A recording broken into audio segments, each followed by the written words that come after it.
मल मौजूद आहियूं असां आर ओ ऑफिस जे शाह टाउन जे दरवाज़े ते।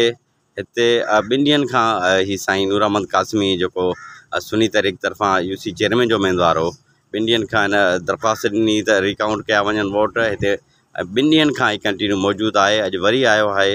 हाणे साईं जन खां ई पुछूं था त हिते रिकाउंटिंग दरख़्वास्त ते अमल थियो न थियो, जेके न थियो त उहो छाजे करे न थियो। जी साईं।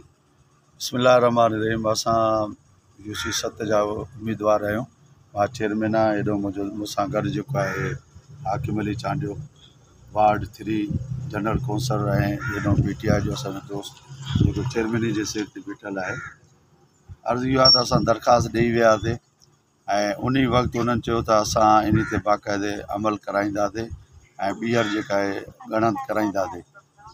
अफ़सोस जी ॻाल्हि आहे, कल्ह सॼो ॾींहुं बीठा आहियूं मगर कोई पुरसाने हाल न आहे। ऐं बार बार जेको आहे अंदरि मोकिलियोसीं त बाबा असांखे घुरायो ऐं असांखे टाइम ॾिनो अथव, मगर घुरायूं बि न असांखे, न असांजो जेको आहे का तारीख़ ॾिनऊं असांखे। अॼु वरी ॿीहर आया आहियूं, माना तक़रीबन जेको आहे हे 3 ॾींहं या मुसलसल अचूं था, मगर कोई पुरसाने हाल न आहे। ऐं अॼु वरी जेको आहे असांखे ॿुधायो बाबा मूं वटि इख़्तियार बि न आहिनि ऐं मां छा थो करे सघां। मां जेको आहे हाणे इलेक्शन कमीशन ॾे मोकिले छॾियो आहे। हाणे उतां जेको फ़ैसिलो थींदो, हाणे तव्हां बाबा असां जेको दरख़्वास्त ॾिनो आहे उन दरख़्वास्त खे रिसीव कर, सही करे असांखे वापसि त ॾिए न। पोइ असांजी मर्ज़ी आहे असां इलेक्शन कमीशन ॾे वञूं या न वञूं, या जेको आहे कोर्ट में वञूं या न वञूं। मगर यानी सभु जेको आहे ईअं थो लॻे त सभु ग़ुलामी ॾियनि था। अफ़सोस सां चवणो थो पए। अच्छा, हिते साईं ॿिए कंहिं उम्मीदवार जी दरख़्वास्त ते रिकाउंटिंग थी आहे या सभिनी खे ई जवाबु ॾिनो अथऊं?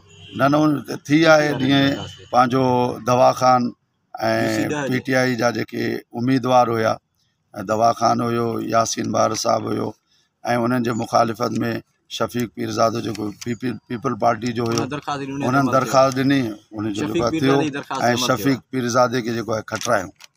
यानी हुननि जे लाइ कानून ॿियो आहे, असां ग़रीबनि जे लाइ कानून ॿियो आहे। असां इलेक्शन कमीशन साहिब खां मुतालबो था कयूं, जेको चए पियो शिफ़ाफ़ इलेक्शन कराईंदुसि, बसि को घबराए न।